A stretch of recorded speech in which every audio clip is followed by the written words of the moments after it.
Humans are so lucky. They're weak. They always need each other to get along. I wish I was a human. Then maybe someone would need me. Quote, Bumblebee, who showed some signs of depression. Bumblebee is isolated and pursued by a group of Decepticons. Transformers, Volume 1, Issue 16. Plight of the Bumblebee. In their makeshift fortress headquarters, Shockwave supplies Starscream, Skywarp, and Buzzsaw with technical data on their new objective, Bumblebee. Shockwave has chosen Bumblebee as their first target since he is the smallest and the weakest. Autobot, intending to capture him and enslave him within an electro-calcinator module, turning him into a weapon he can use against the Autobots. At the Ark, the Autobots are recuperating following their recent battle. Feeling useless due to their inability to help during the fight, Bumblebee is sure that the other Autobots consider him a burden, and he decides to take off, feeling they would be better off without him. From a hill overlooking the nearby town, he observes humans going about their daily lives and wonders if his life would be different if he were human. He doesn't have time to wonder for long. However, as Laserbeak, sent by Shockwave to locate their quarry, soon spots Bumblebee and calls the whole Decepticon force down on him. Caught off guard and damaged, Bumblebee flees into the city and manages to evade his pursuers by hiding among the cars in an auto dealership and shutting down his systems. The ruse works and the Decepticons withdraw, waiting for him to reactivate. Later that night, a couple of joyride-seeking teens, Waldo, Dobbs, and Ernest, break into a lot and decide to steal Bumblebee on the basis that a Volkswagen will make a nice, inconspicuous choice of vehicles to abscond with. Ernest, hot-wiring, inadvertently overrides Bumblebee's motor functions, reactivating him and thereby allowing the Decepticons to detect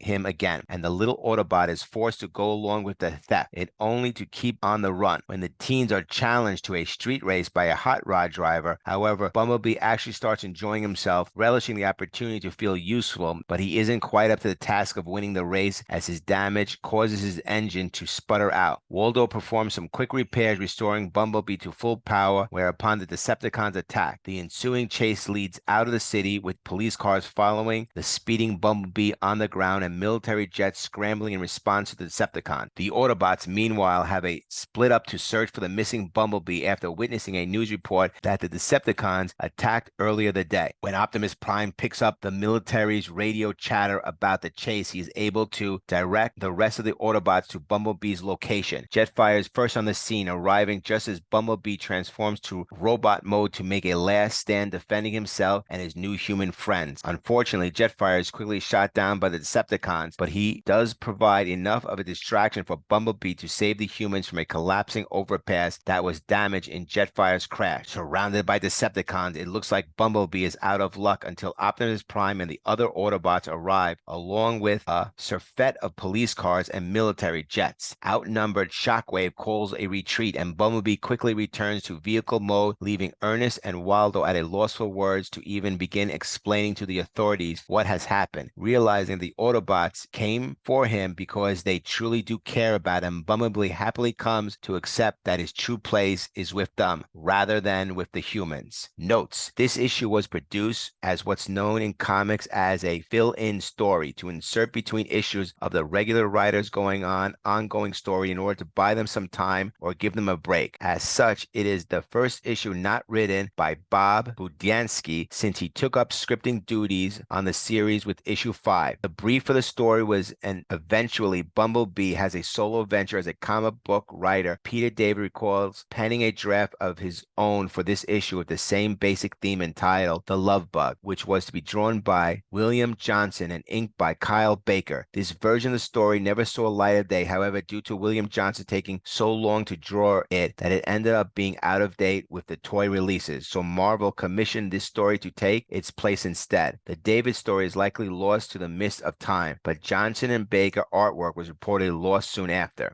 The exploded view artwork of Bumblebee on the story's first page right, based on his toy rather than his character mode, is credited to Elot Brown, who produced similar technical drawings for the official handbook of the Marvel Universe. The Decepticons have a technological base of operations when at this point in time they are supposed to be without a headquarters. The opening line of the issue narrative, probably slipped in by the editor, compensates for this by stating that despite its complex appearances, the base is only a makeshift fortress. Obviously, these headquarters would never reappear in the US series. Laserbeak and Buzzsaw are part of Shockwave's group along with the Decepticon jets when they were with Soundwave, Megatron, and Ravage in the previous issue. This will be papered over in issue 18 when it explained that Megatron sent the two Condors to find the jets. The issue's title is a pun on the famous piece of music, Flight of the Bumblebee. An ad for Jimmy Buffett concert is visible on page 8. The U.S. Air Force launches real-like F-16 jets in response to Decepticon antics, but the art makes them look more like swept-wing Cold War-era fighters. Next, Transformers Volume 1, Issue 17.